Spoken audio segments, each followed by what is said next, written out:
Hello one and all, this is Soulful Lordy, James Bullock, once again with another video game first impressions. This time around, WWE 2K22 for the PlayStation 4, PlayStation 5, Xbox One, Xbox Series X and S, and PC. WWE 2K22 is the first 2K game since the disastrous 2K20 that was riddled with bugs, stale gameplay, modes that left a lot to be desired, and just a general feeling of been there, done that, without the polish that we had seen in previous games due to the fact that Yuke's had moved away from the 2K development team and now Visual Concepts had taken the helm. And this time, thankfully, they have learned from their mistakes and have delivered one of the best WWE games, in my opinion, since 2K14. One of the main reasons for that is the change in the gameplay style that is more reminiscent to the old SmackDown vs. Raw, the original SmackDown games, and even the early 2K game that removes the simulation, removes the reversal limits, removes the strict stamina system, and in turn focuses on combos with punches and kicks and drop kicks and enziguris and hurricane ranas, topped off by grappling. A majority of the gameplay beyond the striking system overall, and the focus on the combos, and in terms of the grappling not just being a one button situation where you hit the grapple button with the directional pad and pull off a different maneuver, or hold the grapple button longer to pull off a stronger maneuver. Beyond all of those changes, a majority of the gameplay is very similar to what has come before it.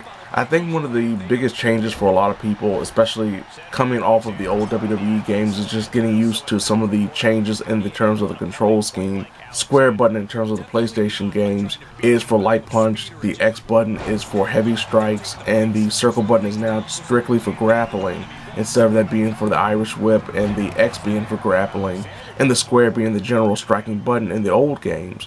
Another big difference is the fact that pinning is directly connected to the analog stick. You had to press down on the analog stick to pin an opponent, whereas in the old games it was the circle button on the PlayStation games.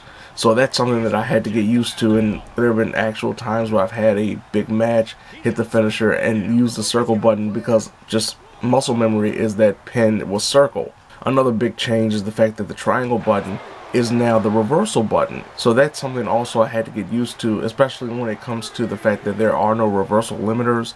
So majority of the time you can have these reversal exchanges that will go on for a long time if you're playing against a computer that is able to do so, or another opponent, just like the old games. Instead of the triangle button being the finisher button, now it is, or the R1 button, it is a combination of, in the case of the PlayStation, the R2 plus either square if you're doing a signature, or X if you're doing a finisher. So once again, that's something I had to get used to as well.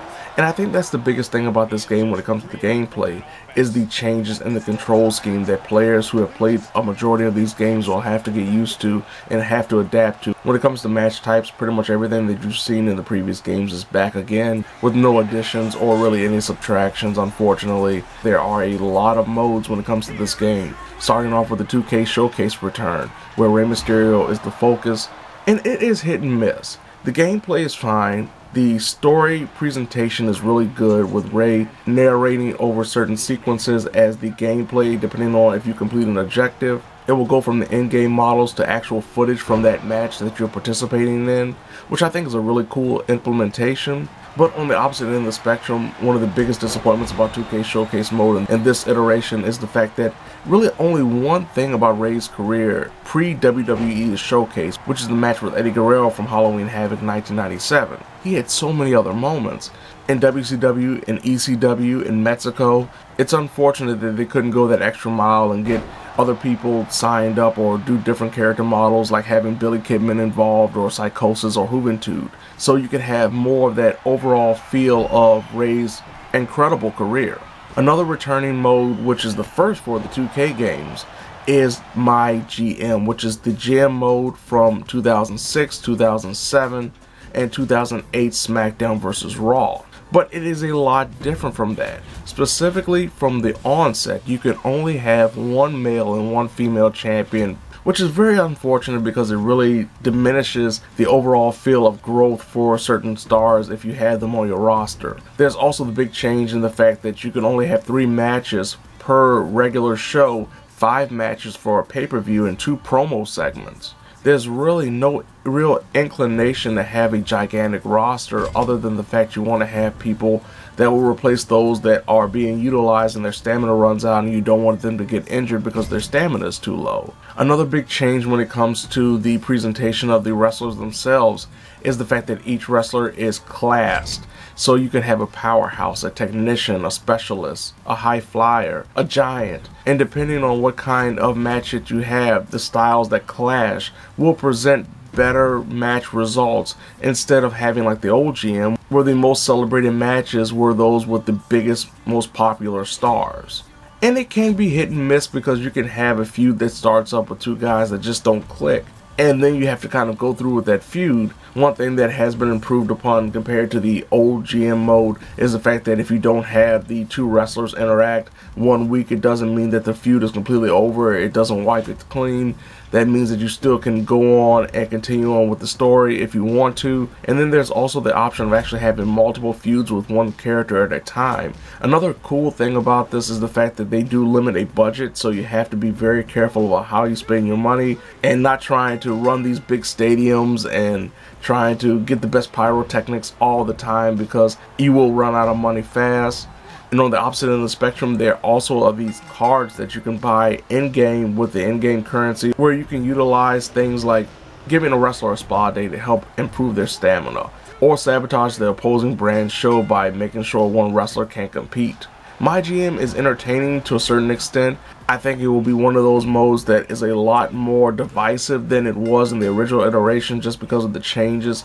Universe mode returns, but it is pretty much the same universe mode that we've seen before other than a few extra cutscenes here and there. The biggest difference with universe mode is the fact that there is the superstar option where you can take 1 wrestler and actually play through the mode with that wrestler. Unfortunately, you can't simulate matches with that wrestler. So if you choose to do superstar mode, that means you have to play with that wrestler throughout the mode. You cannot skip matches, you cannot simulate matches with that wrestler. It's a nice little addition, but really doesn't do that much to really improve or change universe mode. My Rise is this version's My Career, where you can take either a male or female wrestler up the ranks and potentially work through NXT, SmackDown, and Raw to win all the major championships. The biggest thing about this mode is the fact they've implemented some nice little stories. They're not these long branching narratives like we've seen in the previous My Career. They're more short-based stories that they work well. That's the thing. They actually do work very well when you're in the middle of it and it doesn't feel like that it's too extended or too long. One example was when I got to NXT and my character was offered the chance to fight for the North American Championship. The story was that Damian Priest didn't want to defend the title and put a bounty on my head. So this led to a big confrontation between my character and Roderick Strong in the parking lot, where we had a parking lot brawl. So far, My Rise is a very solid mode, and I've seen some wacky stuff that could happen via Twitter, via social media, that I'm looking forward to experiencing, and I'm definitely going to do a playthrough with both the male and female character to see what happens. The last grandiose mode is My Faction mode, which is pretty much a mixture of the 2K towers that we saw in 2K19 that were really a big deal, and the Supercard mobile game, where you're allowed to get cards either through certain criteria or, of course, using real life money to purchase currency to buy these card packs, and play through 3 sub modes. One, there's Proving Ground, which is the medal mode. That is the mode where you have to go through a certain level of criteria, including difficulty levels, to earn medals that will unlock further Proving Ground modes that, of course, unlock more cards and better offerings. There's the Faction Wars mode that allows the character to utilize all 4 characters that are associated with either their male or female teams and go through a series of matches in hopes of course, earning more currency, earning more cards, and just unlocking more things. And then there's the weekly towers. Of course, these are the ones that change not only in terms of the daily challenges and the weekly challenges, but also change the output in terms of awards. Overall, My Faction is a solid single-player aspect of the game that is solely connected to the internet as well. So if you don't have the internet, you can't play this. but it is a single player offering. That's one of the more disappointing aspects of it too, because you can't really compare like what you're doing with your friends and how well you're doing in comparison to their factions. It's one of those modes that is really great for those who really love that card collecting aspect of video games, that really enjoy just getting in, playing a couple of matches, earning a few things and going out. It's a mode that will keep players coming in weekly at least. Online, the little bit that I have played thus far is pretty good. I haven't had really any major problems though. Of course, just like with all the WWE games online, the changes in the latency and the lag between reversals online and offline can be detrimental to a game. But in terms of fighting fights, in terms of having stable connections, very good. There are a few options, including having a lobby where you can have any type of match with a group of players. You can do quick play and just jump into a match that's about to happen. Or you can do the Tonight's Challenge where you have a match against an opponent in a specific situation, like fighting a wrestler in Hell in a Cell with only women wrestlers. From a technical aspect, I haven't had really any major issues compared to 2K20. Of course, as I said, my faction is server-based, it's online-based, so you have to be very careful with that. There can be a situation where the servers go down, you can't really enjoy it like you want to. But thankfully, I've had that moment happen, and when I logged back in, everything was still there. I didn't lose anything in the match that I did earn points. They did reward me with those points. I haven't had any major crashes outside of one instance where I was playing My Rise, tried to make a decision, the game crashed, but thankfully the autosave allowed me to jump right back into that moment, so I just had to talk to the character and accept the match. Hit detection is still an issue at times, and there will be some wonky physics and graphics that you will see from time to time, especially when you do a reversal out of nowhere and the characters just kind of like do some weird jittery motions. The biggest aspect in terms of disappointment for me personally is just the removal of certain creation tools, such as taking the advanced option from the My Entrances.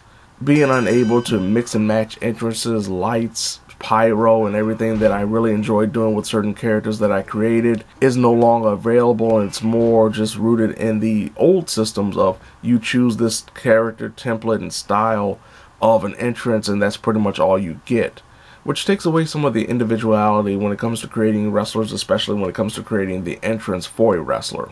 On the opposite end of the spectrum, the plethora of options in terms of crafting your own created wrestler is very plentiful, and I'm thankful that so far what I've experienced, other than a little bit laggy load times in terms of switching items, it's not bad or crucial, and definitely not damaging in terms of your time management when trying to create a wrestler like it has been in the previous 2K games. Overall, as I said at the top of this first impressions, the best WWE game since 2K14. If you've been wanting a wrestling game, if you've been wanting a WWE game, and you are worried about it could be like 2K20, don't worry any longer. This is a great game. I wholeheartedly suggest that you pick it up whenever you feel like doing so, especially if you're a WWE gamer, if you are a wrestling gamer. It is such a fun game that reminds me of the days of yore, the days of the PlayStation 2 games that I've longed for a long time. And I'm happy that we're getting this game right now. I'm happy that we've gotten a very, very good WWE game, and I can't recommend it enough. So there you have it. This has been Soulful Lordy, James Bullock, once again with another video game first impressions, WWE 2K22 for the PlayStation 4, PlayStation 5, Xbox One, Xbox Series X and S, and PC. Now, if you don't mind, I gotta go back and try to continue my career, my dominance, my rise in the NXT ranks. And if people like Damian Priest get in my way, they will have no choice but to say, "Oh Lordy."